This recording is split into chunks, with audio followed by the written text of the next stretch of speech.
Good morning students, मैं संदीप कुमार शुक्ला आप सभी के साथ computer aided design and manufacturing subject को डिस्कस कर रहा हूं।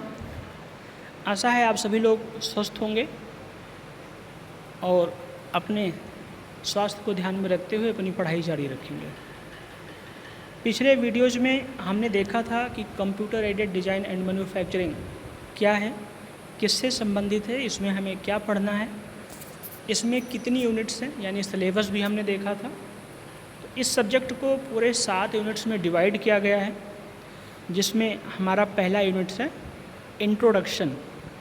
इस इंट्रोडक्शन के अंतर्गत कंप्यूटर एडेड डिज़ाइन एवं मैन्युफैक्चरिंग में जो कई सारे टर्म्स बार बार यूज में आएंगे, प्रयोग में आएंगे, उन्हीं के बारे में हमें जानना है कि एक्चुअल में ये हैं क्या। जैसे एक टर्म है कैड, तो कैड को तो आपने पिछली कक्षा में पढ़ा है, इसके बारे में आप जानते हैं आसानी से, कोई दिक्कत नहीं।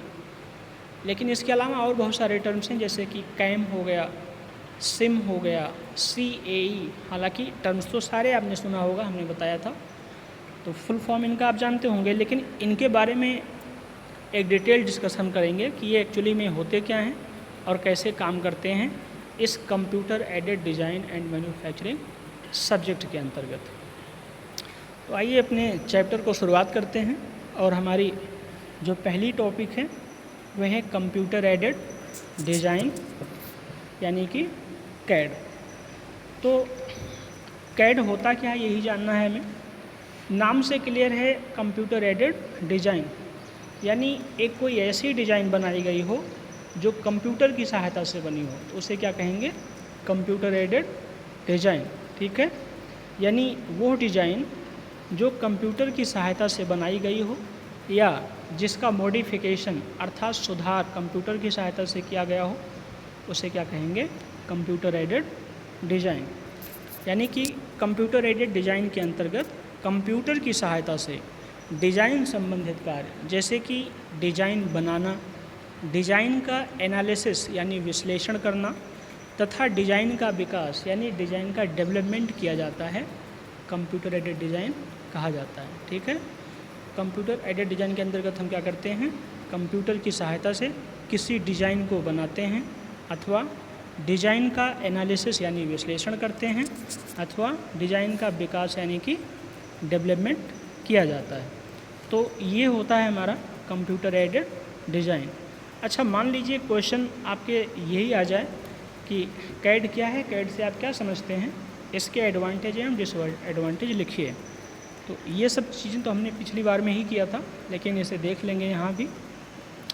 तो आप शुरुआत कर सकते हैं कि कैड का फुल फॉर्म पूर्ण रूप क्या है, कंप्यूटर एडेड डिज़ाइन या ड्राफ्टिंग। और उसके बाद ये लिख सकते हैं कि कंप्यूटर एडेड डिज़ाइन एक ऐसी युक्ति है, एक ऐसा सिस्टम है जिसके तहत या जिसके द्वारा हम किसी ड्राइंग को बना सकते हैं, ड्राइंग का एनालिसिस कर सकते हैं या ड्राइंग को मॉडिफाइड करके नई ड्राइंग में परिवर्तित कर सकते हैं, उसे हम कैड कहते हैं। अब ये जो अभी हमने 3 बातें बताई, किसी ड्राइंग को बनाना, किसी ड्राइंग का एनालिसिस करना या किसी ड्राइंग का मॉडिफिकेशन करना, तो ध्यान से देखिए, इस पूरे कार्य में हमें 2 सेक्शन नज़र आता है, 2 भाग नज़र आते हैं। एक तो वो भाग है जिसके द्वारा हम ड्राइंग बना रहे हैं, ठीक है, जैसे कि कंप्यूटर का सिस्टम हो गया पूरा और कैड ग्राफिक्स हो गया। याद रहे, अगर कंप्यूटर नहीं है या फिर कैड का ये प्रोग्राम नहीं है, ग्राफिक्स नहीं है, तो आप क्या कंप्यूटर की सहायता से ड्राइंग बना पाएंगे? बिल्कुल नहीं, क्योंकि कंप्यूटर एडेड ड्राइंग का नाम से ही कंप्यूटर जुड़ा हुआ है। यानी कि कंप्यूटर एडेड ड्राइंग के लिए हमें कंप्यूटर की सख्त आवश्यकता है। तो हमें क्या क्या चाहिए इसके लिए, एक तो कंप्यूटर चाहिए, दूसरा कैड ग्राफिक्स चाहिए और दूसरा, अच्छा मान लो आपके पास कंप्यूटर भी है, एक कहीं ऐसी जगह पर आप गए जहाँ कंप्यूटर भी है और कैड ग्राफिक्स भी है, पर उसको ऑपरेट करने वाला कोई नहीं है। यानी कि कंप्यूटर की सहायता से उस कैड ग्राफिक्स का उपयोग करते हुए डिज़ाइन बनाने वाला कोई नहीं है, अर्थात डिज़ाइनर नहीं है, तो क्या ड्राइंग बन पाएगी? ड्राइंग तब भी नहीं बन पाएगी। यानी कि हमें कंप्यूटर एडेड ड्राइंग या डिज़ाइन में ड्राइंग अथवा डिज़ाइन प्रिपेयर करने के लिए 2 सिस्टम्स की आवश्यकता होगी। एक तो होगा कंप्यूटर और कैड ग्राफिक्स की, और दूसरा होगा डिजाइनर की।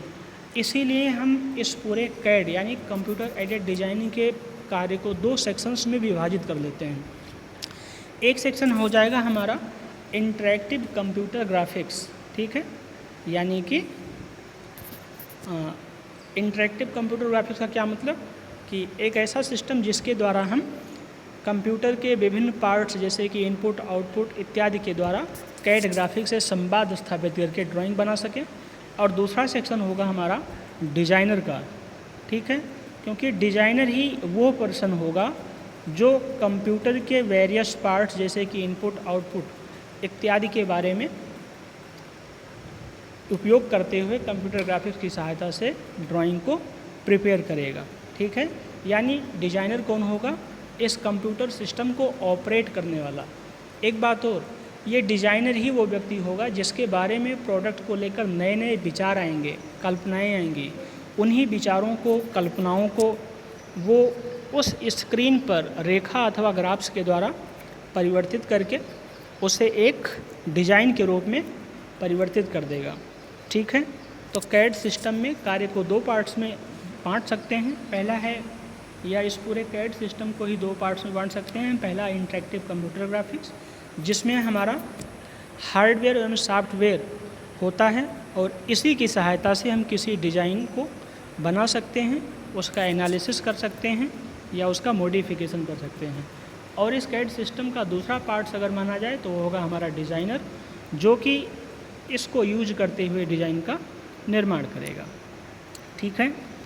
तो इन सब बातों को आप ध्यान रखेंगे। एक बात और, आप बुक्स के लिए अगर चाहें तो सार्थक पब्लिकेशन की computer aided design and manufacturing book को ले सकते हैं।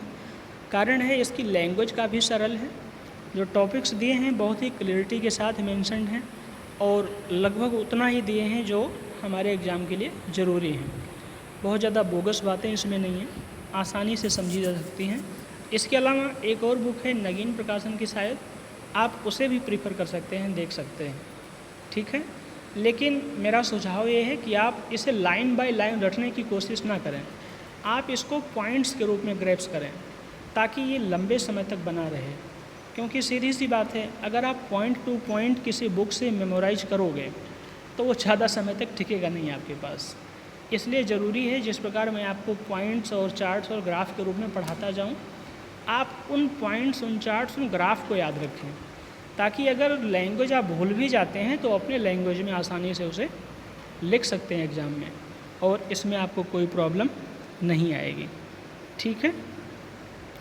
तो अगर कंप्यूटर एडेड डिज़ाइन की बात करें तो कंप्यूटर एडेड डिज़ाइन में कंप्यूटर का प्रयोग करते हुए विभिन्न आंकड़ों के एनालिसिस के द्वारा एक उपयुक्त सॉफ्टवेयर की सहायता से हम किसी डिज़ाइन का निर्माण करते हैं।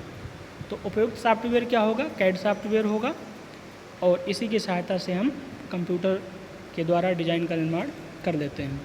अब इसके अंतर्गत यानी कैड के अंतर्गत हमारा जो दूसरा यूनिट टॉपिक है वो है कि इसके एलिमेंट्स कौन कौन से हैं, यानी अवयव कौन कौन से हैं। इस कैड सिस्टम के अंतर्गत computer aided design and drafting के अंतर्गत कौन कौन से एलिमेंट्स हैं जिसकी सहायता से हम कोई डिज़ाइन बना सकते हैं, ठीक है।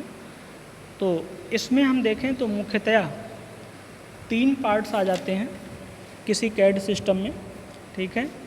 एक तो हो जाएगा इनपुट सिस्टम, ठीक है। इनपुट सिस्टम क्या है? कंप्यूटर का एक ऐसा पोर्शन, एक ऐसा भाग जिसके द्वारा डिज़ाइनर अपने सूचनाओं को, अपने इंफॉर्मेशंस को कंप्यूटर के ग्राफिक्स तक पहुंचाने का प्रयास करता है। अब इसके अंतर्गत क्या क्या हो सकते हैं? एक तो हमारा कीबोर्ड हो सकता है, इसके अलावा माउस हो सकता है, इसके अलावा थंब व्हील्स हो सकते हैं, लाइट पेन हो सकता है, जॉयस्टिक हो सकता है, ट्रैकर बॉल हो सकते हैं, स्टाइलस वगैरह ये सब हो सकते हैं। तो इनपुट डिवाइस में हमारे पास keyboard, mouse, light pen, track ball etcetera. इसके अलावा कैड सिस्टम का हमारा जो दूसरा मुख्य अवयव होगा वो होगा आउटपुट डिवाइस। सीधी सी बात है, जो इन्फॉर्मेशन हम देंगे कंप्यूटर को, तो हम चाहेंगे हमारे इन्फॉर्मेशंस का जवाब भी हमें कंप्यूटर दे। और जो कंप्यूटर के द्वारा हमें हमारे इन्फॉर्मेशंस के बदले में जवाब मिलेगा, तो जिस कंप्यूटर के जिस पोर्शन के द्वारा हम कंप्यूटर के जवाब को देखते हैं उसको क्या कहते हैं, आउटपुट डिवाइस। और आउटपुट डिवाइस में हमारे इस कंप्यूटर के लिए मुख्यतः 2-3 सिस्टम्स हैं। जैसे एक है प्रिंटर। अब प्रिंटर तो आप जानते ही हैं, बहुत सारे टाइप के होते हैं, जैसे इम्पैक्ट प्रिंटर, लेजर प्रिंटर नाम सुना होगा आपने, non impact printer, inkjet printer. ये अलग अलग टाइप के प्रिंटर हैं जो प्रिंटिंग करने में काम आते हैं। और इस समय अगर क्वालिटी के अनुसार देखें तो जो लेजर प्रिंटर है ये काफ़ी महत्वपूर्ण माना जाता है। और लेकिन ये तो बेसिकली सिंपल कार्यों में हो जाते हैं प्रिंटर। हमारे ड्राइंग की अगर बात करें तो इसमें सबसे इम्पोर्टेंट जो आउटपुट सिस्टम होगा वो होगा प्लॉटर। क्या होगा? प्लॉटर। प्लॉटर की सहायता से हम हमारे ड्राइंग को हार्ड कॉपी में कन्वर्ट कर लेते हैं। अब प्लॉटर में हमारे पास 2 प्रकार के मेनली प्लॉटर हैं। एक है हमारा फ्लैट बेड प्लॉटर और दूसरा है ड्रम प्लॉटर। इनके आधार पर अलग अलग यूज करते हैं और इनके द्वारा हम अपनी ड्राइंग को हार्ड कॉपी में कन्वर्ट कर लेते हैं। तो हमने देखा किसी कैड सिस्टम के यानी कि CADD अर्थात computer aided design and drafting system के अंतर्गत मुख्यतः 3 अवयव होते हैं। पहला तो हो गया इनपुट सिस्टम, दूसरा आउटपुट सिस्टम, एक बात, और तीसरा कौन सा? इन इनपुट और आउटपुट सिस्टम को जो कंट्रोल करता है उसमें आ जाएगा कंप्यूटर, कैड सॉफ्टवेयर यानी जो ड्राइंग को बनाता है, तीसरा है डेटाबेस जिसमें हमारे प्रोग्राम्स इंफॉर्मेशन वगैरह होते हैं, और चौथा है CPU। तो ये आ जाएंगे हमारे मेन एलिमेंट्स यानी मुख्य निकाय। तो इस प्रकार से हमने कितने एलिमेंट्स देखा? 3। एक तो इनपुट सिस्टम वाले हो गए, दूसरा ये मुख्य निकाय जिसमें कि कंप्यूटर, कैड ग्राफिक्स या CAD software, database, CPU etcetera जो इनपुट और आउटपुट दोनों को कंट्रोल करते हैं, और तीसरा हो जाएगा आउटपुट। इन्हीं 3 अवयवों की सहायता से, 3 एलिमेंट्स की सहायता से हम कैड यानी कैड के अंतर्गत कंप्यूटर के द्वारा कैड ग्राफिक्स या कैड सॉफ्टवेयर का उपयोग करते हुए ड्राइंग को बना लेते हैं। और हमारा डिज़ाइनर इन्हीं तीनों के साथ इंटरेक्शन में होता है। ठीक है, इन्हीं तीनों के साथ इंटरेक्ट करता है। तो इस प्रकार से ये हमारी हो जाएगी कैड सिस्टम के एलिमेंट्स। ठीक है, ये हमारा डिज़ाइनर है जो इन तीनों के साथ काम करेगा, इनपुट की भी साथ और इधर आउटपुट के साथ, और इधर मेन एलिमेंट यानी कि कंप्यूटर के साथ। ठीक है, नेक्स्ट आगे चलते हैं। अब अगला है हमारा ऑब्जेक्टिव्स ऑफ कैड। कैड का उद्देश्य क्या है, यानी इसे हमें क्यों पढ़ना है या फिर ये काम क्या करता है, किस प्रकार से इसका हमारे कार्य में मदद करता है। तो पहला इसका उद्देश्य है डिज़ाइन की गुणवत्ता में वृद्धि करना। ऑब्वियस सी बात है, आप जानते हैं अगर काम मैनुअली किया जाए, हाथ से किया जाए, तो उसमें अशुद्धियाँ यानी एरर होने के बहुत सारे चांसेस हैं। ठीक है, कई बार हो जाता है हम किसी, मान लीजिए हमें थिन कॉन्टीन्यूअस लाइन खींचनी हो पर पेंसिल की सही उपयोग की जानकारी ना होने की वजह से वो लाइन पता चला थिक और कॉन्टीन्यूअस हो गई। तो ये सारी प्रॉब्लम हो सकती हैं मैनुअल ड्राइंग में। लेकिन यही ड्राइंग जब हम कंप्यूटर की सहायता से करने लगते हैं तो ये ड्राइंग का जो रिफाइनमेंट है ये बढ़ जाता है। कंप्यूटर की ड्राइंग की शुद्धता और क्वालिटी दोनों ही इम्प्रूव हो जाती है। ठीक है, दूसरा है डिज़ाइन के आंकड़ों को सुरक्षित रखना। डिज़ाइन के आंकड़ों को सुरक्षित रखना, जब हम कोई डिज़ाइन बनाते हैं तो बहुत सारी इंफॉर्मेशंस उसमें काम आती हैं और कैड सॉफ्टवेयर हमारा उन डिज़ाइंस के आंकड़ों को भी अपने पास व्यवस्थित रखने में सक्षम होता है। ठीक है, तीसरा है डिज़ाइन के आंकड़ों में सुधार करना। अब कई बार ये हो जाता है कि हमने जिस आधार पर डिज़ाइन तैयार की है पता चला उसमें कुछ करेक्शन की बात आ गई, मॉडिफिकेशन की बात आ गई, तो वो मॉडिफिकेशन भी इस कैड सॉफ्टवेयर में बहुत आसानी से किया जा सकता है। नेक्स्ट है हमारे पास डिज़ाइनर की उत्पादकता में वृद्धि करना। इसका क्या मतलब है, ये हमारा जो डिज़ाइनर है, जो डिज़ाइन बनाने वाला है, उसकी प्रोडक्टिविटी बढ़ जाएगी। अर्थात मैनुअली वो अगर डिज़ाइन बनाता तो जितने समय में वो डिज़ाइन प्रिपेयर करता, अब उससे कम समय में वो कैड की सहायता से अच्छी क्वालिटी की ड्राइंग तैयार कर सकता है। तो हमारे डिज़ाइनर की प्रोडक्टिविटी क्या हो जाएगी, बढ़ जाएगी। अब आप सोच रहे होंगे प्रोडक्टिविटी क्या है, बार बार टर्मिसिया में आएगा। तो प्रोडक्टिविटी सिर्फ एक ऐसा हथियार है जिसके द्वारा हम, या ऐसा टूल है जिसके द्वारा हम किसी कार्य के या किसी के परफॉर्मेंस की तुलना करते हैं, चेक करते हैं कि उसका परफॉर्मेंस कैसा है। प्रोडक्टिविटी होता है रेशियो आउटपुट और इनपुट का। प्रोडक्टिविटी बराबर आउटपुट अपॉन इनपुट, ठीक है। यानी प्रोडक्टिविटी इक्वल्स टू, इसे P से अगर लिखें तो P equals to output upon input. अब ध्यान दीजिए इसकी प्रोडक्टिविटी कैसे बढ़ जाएगी। तो अभी हमने कहा कि अगर हमारा जो डिज़ाइनर है वो मैनुअली कोई ड्राइंग बनाता है, तो मान लो उसे ड्राइंग बनाने में 2 घंटे का समय लगता है और उसे एक ड्राइंग मिल पाती है, तो आउटपुट में हमें कितना मिला, एक ड्राइंग मिली, और टाइम कितना लगा, 2 घंटे लगा। तो P की वैल्यू आ जाएगी 0.5, ठीक है। अब इसने क्या काम किया, ये ड्राइंग तो बनाया इसने, लेकिन इस बार मैनुअल ना बना करके कंप्यूटर की सहायता से बनाया, और इस वजह से उसे टाइम बिल्कुल आधा लगा और उतने ही टाइम में उसने 2 ड्राइंग बना डाली। यानी जितने टाइम में पहले उसने एक ड्राइंग बनाई थी, उतने ही टाइम में उसने अब 2 ड्राइंग बना डाली, यानी उसने आधे समय का ही उपयोग किया। तो इससे क्या होगा, अब प्रोडक्टिविटी हो जाएगी, टोटल ड्राइंग 2 बनाया और टाइम कितना लिया, उतना ही 2 घंटे, तो 2/2 यानी 1 आ जाएगी, ठीक है। आपने देखा होगा P की वैल्यू पहले 0.5 थी, अब कितनी हो गई, 1 हो गई। तो प्रोडक्टिविटी उसकी बढ़ गई, अर्थात उसकी कार्य क्षमता बढ़ चुकी है। तो कैड सॉफ्टवेयर एक ऐसा महत्वपूर्ण सॉफ्टवेयर है जिसने डिज़ाइनर्स की कार्य क्षमता में वृद्धि की है। अब वो कम समय में ज़्यादा डिज़ाइन कर सकते हैं, ज़्यादा डिज़ाइन की प्रिपरेशंस कर सकते हैं, उनमें मॉडिफिकेशन एनालिसिस वगैरह कर सकते हैं। तो ये आपको ध्यान में रखना है। नेक्स्ट है हमारे पास उत्पादन संयंत्र के लिए डेटाबेस के आंकड़े उपलब्ध कराना। उत्पादन संयंत्र का मतलब मैन्युफैक्चरिंग सिस्टम। ये जो मैन्युफैक्चरिंग सिस्टम है उसके उत्पादन के लिए भी हमारे पास ये रिक्वायर्ड डेटा को उपलब्ध करा सकता है। कौन, कंप्यूटर।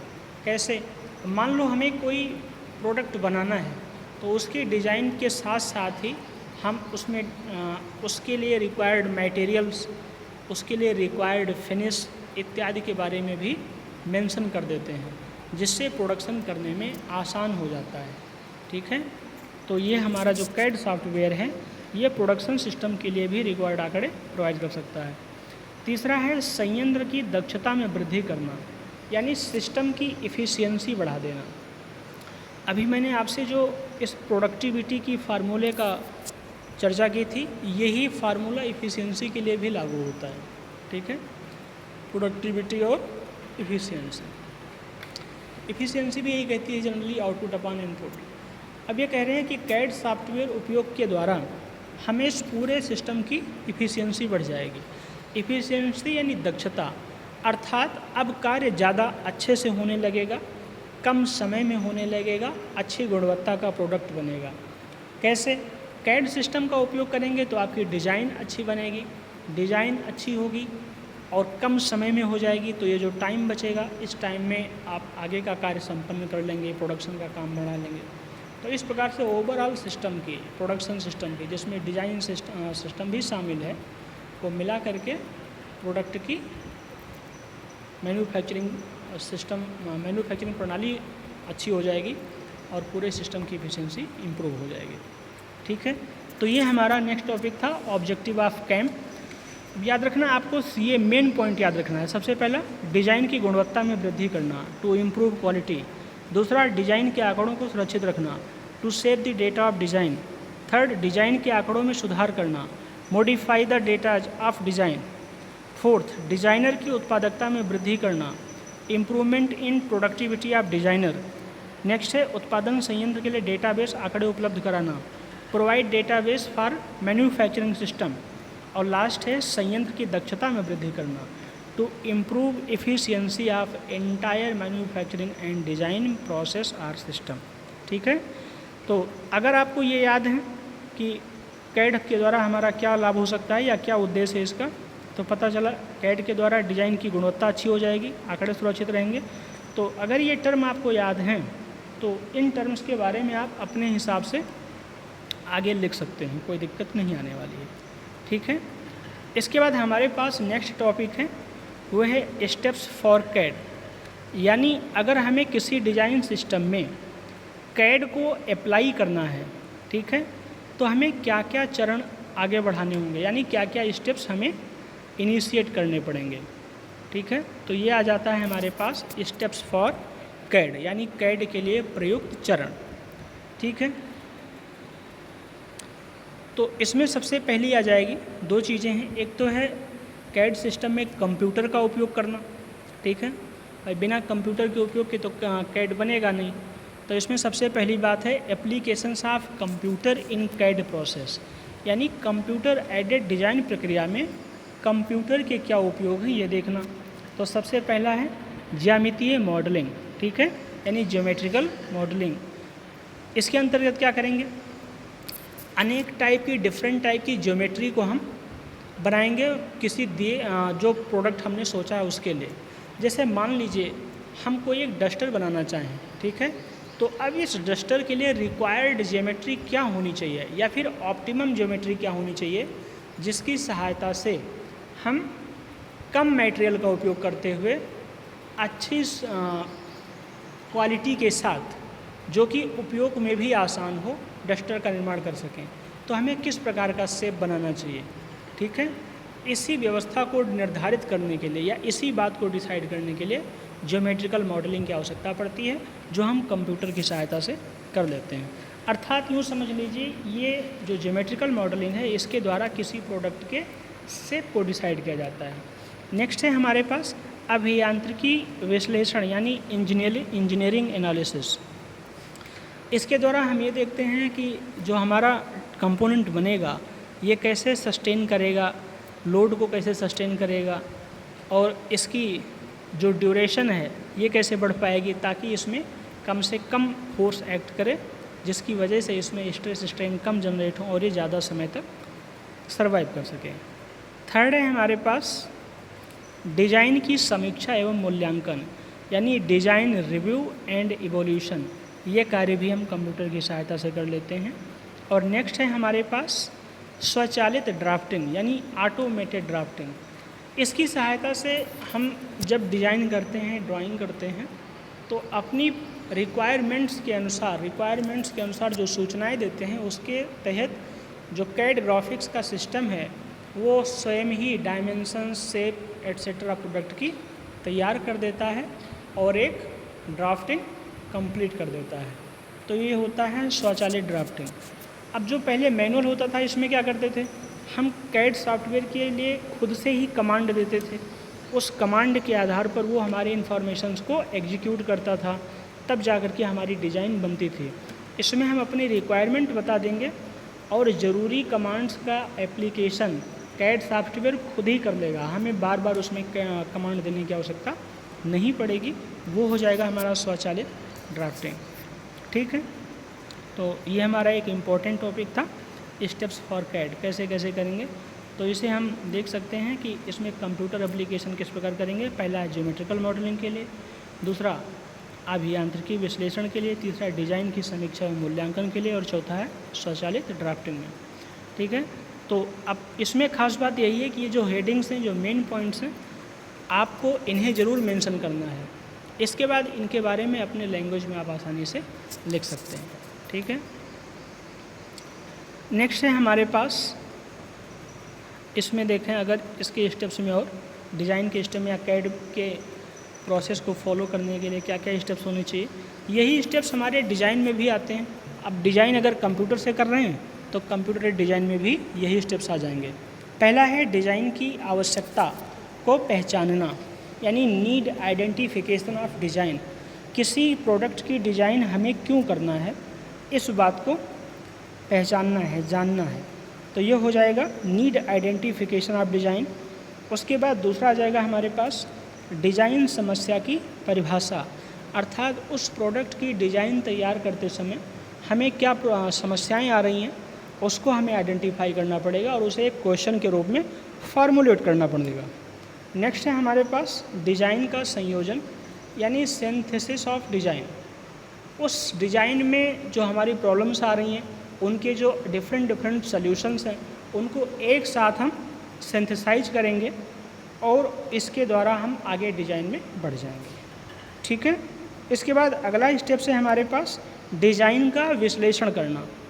इस विश्लेषण के अंतर्गत क्या करेंगे, जो हमने सिंथेसिस किया था यानी डिज़ाइन में आने वाली समस्याओं को आइडेंटिफाई करके उनके लिए जो डिफरेंट सॉल्यूशंस संभव थे अब उनको एनालिसिस करेंगे, अर्थात जो डिज़ाइन की समस्या है उसके लिए हमारी बेस्ट सॉल्यूशन कौन सी हो सकती है, किस हल का उपयोग करके इस डिज़ाइन की समस्या को सॉल्व करना चाहिए, अर्थात डिज़ाइन हमें बनानी चाहिए। तो यह आ जाएगा डिज़ाइन का विश्लेषण एवं इष्टतमीकरण यानी ऑप्टिमाइजेशन। ऑप्टिमाइजेशन का मतलब होता है मिनिमम रिसोर्सेज का उपयोग करते हुए मैक्सिमम आउटपुट तैयार कर लेना। ठीक है। और एनालिसिस तो आप ही समझ ही गए। और नेक्स्ट है हमारे पास analysis of design and optimisation, अभी जो हमने कहा था डिज़ाइन का विश्लेषण एवं इष्टतमीकरण। उसके बाद है डिज़ाइन का मूल्यांकन यानी कि इवोल्यूशन ऑफ डिज़ाइन। इस मूल्यांकन के अंतर्गत देखेंगे कि जो हमारी डिज़ाइन है ये हमारे आवश्यकताओं की पूर्ति कर रही है कि नहीं कर रही है, और अगर आवश्यकताओं की पूर्ति कर रही है तो इसके डिज़ाइन के लिए हमें जो प्रॉब्लम्स आए हैं क्या वो ऑप्टिमम सॉल्यूशन के साथ हैं, और इस डिज़ाइन को बनाने के बाद जो हमारी प्रोडक्ट बनेंगे क्या वो ऑप्टिमम कॉस्ट में होंगे। ये सारी बातें हम मूल्यांकन में करेंगे। और नेक्स्ट और लास्ट जो स्टेप है हमारे पास डिज़ाइन का प्रस्तुतिकरण यानी कि प्रेजेंटेशन ऑफ डिज़ाइन। तो लास्ट में हम डिज़ाइन को जो टीम है उसके सामने इसे प्रस्तुत कर देंगे। इसके बाद में डिज़ाइन की पैकेजिंग आती है जो मैन्युफैक्चरिंग सेक्शन में भेज दी जाती है। तो डिज़ाइन में किसी भी प्रकार की डिज़ाइन हो हमें इन स्टेप्स को फॉलो करना पड़ता है।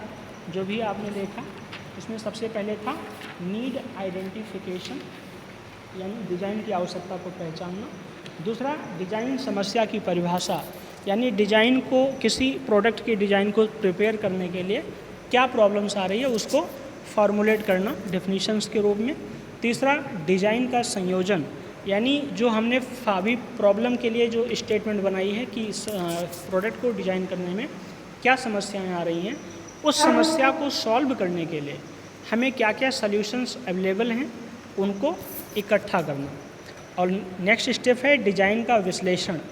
अब हमने जो डिज़ाइन के लिए समस्या बनाई और उस समस्या को सॉल्व करने के लिए अर्थात जो क्वेश्चंस हमारे डिज़ाइन के लिए आ गए, प्रॉब्लम्स आ गई, उन प्रॉब्लम्स को सॉल्व करने के लिए हमारे पास क्या क्या ऑप्शंस हैं, क्या क्या सॉल्यूशंस हैं, उनको एनालिसिस करना कि कौन सा सॉल्यूशन बेस्ट सूटेबल होगा इस डिज़ाइन के लिए। तो ये हो जाएगा डिज़ाइन का विश्लेषण एवं ऑप्टिमाइजेशन। नेक्स्ट है डिज़ाइन का मूल्यांकन यानी इवोल्यूशन, और उसके बाद डिज़ाइन का प्रस्तुतिकरण। तो ये कुछ स्टेप्स हैं जो हमें डिज़ाइन में यूज करने होते हैं। ठीक है। उसके बाद है कैड का इंजीनियरिंग उपयोग यानी कैड का हम उपयोग कहाँ कहाँ कर सकते हैं ये देखना ज़रूरी है। कैड का इंजीनियरिंग उपयोग, तो कैड एक व्यापक प्रक्रिया हो चुकी है अब। ठीक है। सिर्फ ये डिज़ाइन से ही संबंधित नहीं है, अब इसका उपयोग हम बहुत सारे क्षेत्रों में आसानी से कर लेते हैं। जैसे कि हमारे पास है एरोस्पेस अनुप्रयोग यानी कि एयरलाइंस में इस डिज़ाइन का उपयोग कर सकते हैं। उसके बाद रासायनिक अनुप्रयोग केमिकल सेक्शंस में भी कर सकते हैं। सिविल संरचना में आप जानते ही हैं। उसके अलावा विद्युत, कंप्यूटर, इसमें भी इसका उपयोग आसानी से संभव है। औद्योगिक एवं विनिर्माण अनुप्रयोग जैसे कि कैम, सिम अभी आगे पढ़ेंगे, वो सब इसी में आते हैं औद्योगिक एवं विनिर्माण अनुप्रयोग में। ठीक है। तो ये आपको ध्यान रखना चाहिए। अब जैसे एरोस्पेस की बात करें तो इसमें इसका कहाँ उपयोग कर सकते हैं, तो इसमें आ सकता है किसी एयरक्राफ्ट के लेआउट ड्राइंग में, पार्ट ड्राइंग में, असेंबली ड्राइंग में इत्यादि में हम कैड का उपयोग कर सकते हैं। रासायनिक अनुप्रयोग अगर बात करें यानी कि केमिकल एप्लीकेशंस में, तो इसके द्वारा प्रक्रिया योजनाबद्ध प्रक्रिया संयंत्र लेआउट चित्र में कर सकते हैं। इसके अलावा अगर हम सिविल संरचना की बात करें यानी सिविल कंस्ट्रक्शन में कैड का कैसे उपयोग होगा, तो इसके लिए हम स्ट्रक्चर के विकास के लिए साइट योजना, निर्माण चित्र, सड़क उपयोग की योजनाएं इत्यादि को भी हम कैड सॉफ्टवेयर के द्वारा डिजाइन कर सकते हैं। नेक्स्ट है हमारे पास विद्युत यानी कंप्यूटर अनुप्रयोग। तो इसमें क्या होगा, सर्किट बोर्ड को डिजाइन करना, ठीक है, VLSI इत्यादि को भी इसके द्वारा हम डिजाइन कर सकते हैं। नेक्स्ट है हमारे पास औद्योगिक एवं विनिर्माण अनुप्रयोग। तो इसके अंतर्गत हम विनिर्माण संयंत्र यानी प्रोडक्शन सिस्टम का लेआउट बना सकते हैं, संयोजन यानी उनका अरेंजमेंट बना सकते हैं, और अन्य जो लेआउटिंग होती है ये सारी व्यवस्था हम इस कैड सॉफ्टवेयर की सहायता से कर सकते हैं।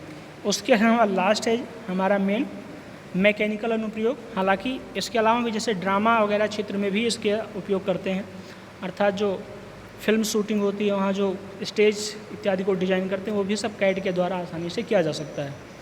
हम बात कर रहे थे मैकेनिकल अनुप्रयोग के लिए, तो इसमें भी मशीन्स के पार्ट्स को डिजाइन करना, उनका असेंबली करना इत्यादि में भी इस कैड सॉफ्टवेयर का उपयोग होता है, यानी कंप्यूटर एडेड डिज़ाइन का उपयोग किया जा सकता है। तो ये रहा हमारा कैड का इंजीनियरिंग उपयोग। अब इसमें आपको ध्यान रखना है, इन पॉइंट्स को याद रखना, जैसे aerospace application, chemical application, civil applications, विद्युत एवं कंप्यूटर एप्लीकेशंस, औद्योगिक एवं विनिर्माण, मैकेनिकल, ड्रामा, थिएटर एट्सेट्रा, ठीक है। तो इन पॉइंट्स को याद रखेंगे, इसके बारे में आप अपने शब्दों में आसानी से लिख सकते हैं, कोई दिक्कत नहीं होगी। और जैसे अभी तो हमने केवल पॉइंट लिख दिया है आपको समझाने के लिए, पर जब आप पेपर में लिखेंगे तो इनमें 2-2 लाइन लिख देना, ठीक है। एरोस्पेस में लिख देना कि कहाँ उपयोग होगा, यानी किसी एयरक्राफ्ट के लेआउट को प्रिपेयर करने में, पार्ट ड्राइंग में, और उसमें असेंबली ड्राइंग इत्यादि बनाने में हम कैड का उपयोग कर सकते हैं, ठीक है। तो इसमें कोई परेशानी नहीं आएगी आपको, आसानी से इसे आप प्रिपेयर कर सकते हैं।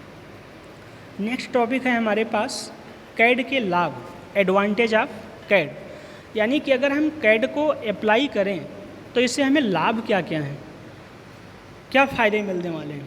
तो सबसे पहली बात है नियत गुणवत्ता ड्राइंग, अर्थात कांस्टेंट क्वालिटी ड्राइंग हम बना लेंगे। आप जानते हैं अगर कोई ड्राइंग हम मैनुअली करें, ठीक है, यानी कि डिज़ाइनर हाथ से अपने ड्राइंग खींचता है, तो कई बार संभव है कि जब लाइन खींची जाती हैं तो पेंसिल्स आगे चल के मोटी हो जाती हैं, लाइंस की खुद की क्वालिटी बदल जाती है, तो पूरी ड्राइंग की क्वालिटी प्रभावित हो जाती है, ठीक है। यानी एक कांस्टेंट क्वालिटी की ड्राइंग हमें नहीं मिल पाती।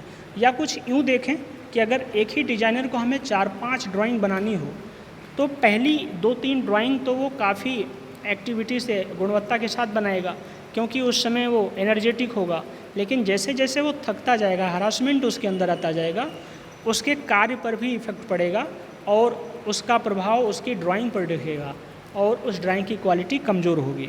लेकिन कैड चूँकि कंप्यूटर सिस्टम से संचालित होता है और इसके कार्य प्रणाली में कोई फ़र्क नहीं पड़ता, यानी कि ये थकता नहीं है और एक ही इफिशिएंसी एक्यूरेसी के साथ काम करता है, तो इसके द्वारा हम जितनी भी ड्राइंग बनाएंगे वो सब की सब क्या होंगी, एक अच्छी क्वालिटी की और कांस्टेंट क्वालिटी की ड्राइंग बनेंगी, ठीक है, याद रहे ये बात। उसके बाद है हमारे पास डेटाबेस का निर्माण करना। ड्राइंग के लिए जो हम जिस प्रोडक्ट के लिए ड्राइंग बना रहे हैं उसके लिए बहुत सारी डेटा इंफॉर्मेशन की आवश्यकता होती है जो प्रोडक्शन में काम आते हैं। ये सारे कार्य भी कैड के द्वारा किया जा सकता है। तीसरा है लाइब्रेरी का निर्माण। अभी मैनुअल ड्राइंग में क्या होता था, हमने जो ड्राइंग बनाई उसके लिए अलग से हमें एक ड्राइंग को व्यवस्थित करने के लिए अरेंजमेंट करना होता था, जैसे ड्राइंग फाइल इत्यादि, और इनको ट्रांसपोर्ट वगैरह करना मुश्किल होता था, या इनके स्पॉइल होने की संभावना ज़्यादा होती थी, जैसे मॉइस्चर वगैरह कहीं हो जाए। पहले कई बार होता था चूहे वगैरह कुतर जाते थे, तो दिक्कत आती थी। लेकिन अब हम इसमें कैड सिस्टम में ही एक अलग से लाइब्रेरी इसमें क्रिएट कर लेंगे जिसमें हम अपनी सारी ड्राइंग्स की फाइल को आसानी से रख सकते हैं। नेक्स्ट है हमारे पास बहु कलर ड्राइंग। अब मैनुअल ड्राइंग के अंतर्गत हमारे पास मान लीजिए एक कोई कॉम्प्लिकेटेड पार्ट्स बना रहे हैं, ड्राइंग कर रहे हैं उसकी, तो उसमें बहुत सारे छोटे छोटे पार्ट्स ऐड हैं। उन सारे पार्ट्स को अलग दिखाने के लिए कोई बहुत ज़्यादा व्यवस्था नहीं होती थी, क्योंकि पेंसिल हमारे पास कम कलर की आती या लिमिटेड कलर में होती थी, और उनके उपयोग के द्वारा कई बार ड्राइंग स्पॉइल हो जाती थी, ख़राब हो जाती थी, कहीं कलर ज़्यादा गिर गया, कहीं कुछ हो गया। लेकिन इस कैड सिस्टम के द्वारा हमारे पास ऐसे ऑप्शंस हैं जिसके द्वारा हम लाइंस को अलग अलग कलर से ड्राइंग कर सकते हैं और एक कॉम्प्लेक्स ड्राइंग में कई सारे कलर्स को दिखा सकते हैं। तो हो जाएगा बहु कलर ड्राइंग यानी मल्टी कलर ड्राइंग। नेक्स्ट है हमारे पास संपादन कार्य यानी एडिटिंग फंक्शन। अब मान लीजिए हमारी जो ड्राइंग बनाई है उसमें गलती से कुछ हमने जो लाइंस खींची या कुछ जो रेखाओं का निर्माण किया वो गलत हो गई, या हमें ड्राइंग में ही कुछ मॉडिफिकेशन करना पड़े रिक्वायरमेंट के अनुसार, तो मैनुअल ड्राइंग में थोड़ा मुश्किल कार्य होता था, ठीक है। लेकिन कैड सिस्टम में हम कैड सॉफ्टवेयर के द्वारा इस कार्य को बहुत ही आसानी से संपन्न कर लेते हैं बिना किसी प्रॉब्लम के, एडिटिंग कमांड्स के द्वारा, ठीक है। नेक्स्ट है हमारे पास उच्च यथार्थता यानी हाई एक्यूरेसी, ठीक है। हाई एक्यूरेसी का क्या मतलब है? हम एररलेस ड्राइंग बना लेते हैं बहुत ही कम समय में अच्छी गुणवत्ता के साथ, इसी को कह देते हैं हाई एक्यूरेसी यानी हाई यथार्थता। यथार्थता कब बरकरार होती है? जब उसकी क्वालिटी बहुत अच्छी हो, कम समय में प्रिपेयर किया गया हो और उसे बनाने के लिए कम संसाधनों का उपयोग किया गया हो, और इसके अलावा उसमें स्क्रैपिंग यानी जो पार्ट्स बेकार गए हों वो कम हों। तो इससे क्या होती है, हमारी एक्यूरेसी हाई रहती है। तो उच्च यथार्थता में यही सारी बातें आएंगी, यानी जो हमने ड्राइंग बनाई है कैड की सहायता से वो हाई क्वालिटी की होंगी, कम समय में बन जाएंगी, उनका मॉडिफिकेशन इत्यादि बहुत आसान हो जाएगा। नेक्स्ट है हमारे पास पुनरावृत्ति में कमी यानी रिड्यूस्ड इन रेपिटिशन, ठीक है। अब मान लीजिए हमें एक ही पार्ट्स की कई सारी ड्राइंग बनानी है, तो मैनुअल ड्राइंग में हमें अलग अलग ड्राइंग ही बनाना पड़ेगा, जबकि इस कैड सिस्टम में एक ड्राइंग बना करके उसकी अलग अलग कॉपियाँ पुनरावृत्ति में कमी कर सकती हैं। तो ये सारे थे हमारे एडवांटेज ऑफ कैड सिस्टम यानी कैड के विभिन्न लाभ जो थे। नेक्स्ट है हमारे पास कैड कार्य क्षमता यानी कैड फंक्शनलिटी। ये काम कैसे कैसे करता है कैड, हमें ये देखना है, ठीक।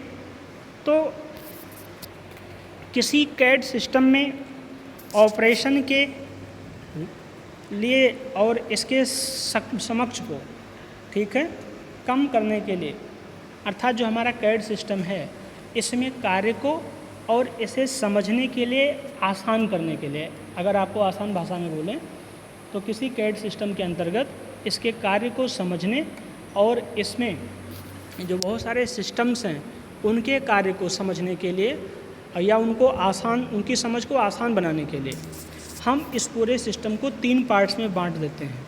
कैड का एनालिटिक फंक्शन, अर्थात कैड का वो सिस्टम जो एनालिसिस का कार्य करता है। दूसरा संशोधन क्रियाएं यानी एडिटिंग फंक्शन, कैड का वो पार्ट जो ड्राइंग में एडिटिंग का काम करता है। और तीसरा है प्रबंधन क्रियाएं यानी मैनेजमेंट फंक्शंस, यानी इन सारे कार्यों को वो देख रेख करता है। तो यह आ जाएगा कैड की कार्य क्षमता, ठीक है। तो कैड कार्य क्षमता फिर से देख लेते हैं। कैड फंक्शनलिटी क्या होता है? कैड प्रोसेस में या कैड सॉफ्टवेयर में इसके कार्यों को समझने के लिए या आसान बनाने के लिए इस पूरे सिस्टम के कार्य को हम 3 पार्ट्स में बांट लेते हैं। पहला हो गया विश्लेषण क्रियाएं यानी एनालिटिक फंक्शंस, कैड सॉफ्टवेयर के वह पार्ट्स या वह कार्य जो एनालिसिस का काम करते हैं। दूसरा संशोधन क्रियाएं, कैड सॉफ्टवेयर के वह पार्ट्स या वह कार्य जो एडिटिंग का कार्य करते हैं। और तीसरा है प्रबंधन क्रियाएं जो ओवरऑल मैनेजमेंट का काम करते हैं। तो ये हो जाएगा कैड फंक्शनलिटी, ठीक है। नेक्स्ट है हमारे पास मुख्य कैड सॉफ्टवेयर, यानी ऐसे कौन कौन से सॉफ्टवेयर हैं कैड के जिनका उपयोग हम किसी ऑब्जेक्ट या प्रोडक्ट की ड्राइंग के लिए आसानी से कर सकते हैं। तो मुख्य कैड सॉफ्टवेयर हमारे पास आ जाएंगे ऑटोकैड, प्रोई, सॉलिडवर्क्स, कैटिया, ठीक है, यूनिग्राफिक्स, आइडियाज़ एट्सेट्रा। ये हमारे कुछ महत्वपूर्ण कैड सॉफ्टवेयर हैं। फिर से सुन लीजिए। ऑटोकैड, इसके बारे में आप बहुत अच्छे से जानते हैं, पिछली बार ही पढ़ा था। सबसे पहले दिसंबर 1982 में इसको पब्लिक के लिए किया गया था, आप जानते हैं। और कोई भी ड्राइंग कंप्यूटर से जोड़ी जा सकती है, इसके बारे में खुलासा किसी ने किया था, तो वो थे इवान सुथरलैंड। कहाँ से? मैसाचुसेट्स यूनिवर्सिटी, अमेरिका के स्कॉलर थे, विद्वान थे, ठीक है। ये सारी बातें हमने आपको पहले ही बता रखा है, उसी को रिपीट करना कोई वो इम्पोर्टेंट नहीं। पर हाँ, याद रखना जो कैड के सॉफ्टवेयर हैं इसमें हो सकता है आपको पूछ लिया जाए ऑटोकैड के बारे में क्या जानते हैं लिखिए, तो ऑटोकैड वाली सारी बातें आप लिख देंगे, ठीक है। प्रोई, प्रोई भी एक प्रकार का 3D सॉलिड वर्क्स होता है, जो बहुत सारे कार्य होते हैं इसमें। सॉलिड वर्क्स तो है ही आपके पास, तो इन सब के बारे में थोड़ा बहुत आपको लिखना पड़ेगा, ठीक है। पर याद रहें आपको, अच्छा मान लो उसमें आता है एग्जाम में कि मुख्य कैड सॉफ्टवेयर कौन कौन से हैं, यानी किसी प्रोडक्ट की डिज़ाइन के लिए अगर कंप्यूटर की सहायता लेनी है तो उसमें कौन से सॉफ्टवेयर लगा सकते हैं। तो आपके पास तो एक तो ऑटोकैड हो गया, दूसरा प्रोई हो गया, सॉलिड वर्क्स, कैटिया, यूनिग्राफिक्स, आइडियाज़, इनको ऐसे लिस्ट कर देना और उसके बाद एक दो को डिफाइन कर देना, जैसे ऑटोकैड को, प्रोई को, ठीक है। नेक्स्ट आगे बढ़ते हैं हम लोग, ठीक है। तो इस प्रकार से हमारा ये जो पहला इंट्रोडक्शन कैड का था यहाँ पर जाके फिनिश होता है, और इस वीडियो में हम यहीं तक रखते हैं। अगले वीडियो में हम शायद कैम और सिम की बात करें, ठीक है। कैम का मतलब कंप्यूटर एडेड मैन्युफैक्चरिंग और सिम का मतलब कंप्यूटर इंटीग्रेटेड मैन्युफैक्चरिंग, ठीक है। तो इसको आप एक बार पहले ध्यान से सुनना, उसके बाद PDF डाउनलोड करके आप इन पॉइंट्स को नोट कर लेना, ठीक है। इससे आपका कार्य आसान हो जाएगा। पॉइंट्स वाइज आप इसे पढ़ें और सुनें, इससे जो मेन फैक्ट्स है इसके बारे में वो आपके दिमाग में परमानेंटली सेट हो जाएगा, और इसे आप कभी भी लिख सकते हैं, आसानी से जवाब दे सकते हैं, ठीक है। तो अपने स्वास्थ्य का ध्यान रखिएगा। एक बात और आपसे कहना रह गया है, अटेंडेंस बहुत इम्पोर्टेंट है, याद रहे। अटेंडेंस के लिए आपको कार्य करना ही पड़ेगा, उसके बिना काम नहीं हो पाएगा। तो उसके लिए आप क्या करेंगे, इस वीडियो के कमेंट बॉक्स में जा कर के आप अपना नाम, यूनिवर्सिटी रोल नंबर और सेमेस्टर टाइप कर देंगे। जैसे मान लीजिए किसी का नाम है अमित, तो वो इस प्रकार लिखेगा अमित / यूनिवर्सिटी रोल नंबर। मान लीजिए यूनिवर्सिटी रोल नंबर है 10005 और फिर स्लैश लगा के लिख देगा, जैसे 4th सेम है आपका तो लिखेगा 4th सेम MERAC, बस, ठीक है। इस प्रकार से आप अपनी अटेंडेंस इसमें लगा देंगे, Amit / university roll number / 4th same MERAC। और अटेंडेंस सबकी मैंडेटरी है, बहुत इम्पॉर्टेंट है। बिना अटेंडेंस के इंटरनल इस बार मुश्किल हो जाएगा। इसके साथ ही साथ संभव है एक्सटर्नल के लिए भी रिस्ट्रिक्शंस आ जाएं, तो लास्ट में आपको परेशानी क्यों हो, ठीक है। 1-1.5 मिनट या आधे मिनट का टाइम लगेगा इसमें ऐसा कर देना, ठीक है। तो ध्यान रहे इस बात का, आपको कोई भी रिस्क नहीं लेना है, अपना ये कार्य कंप्लीट करें और पढ़ाई को जारी रखें। इस वीडियो में यहीं तक, थैंक यू।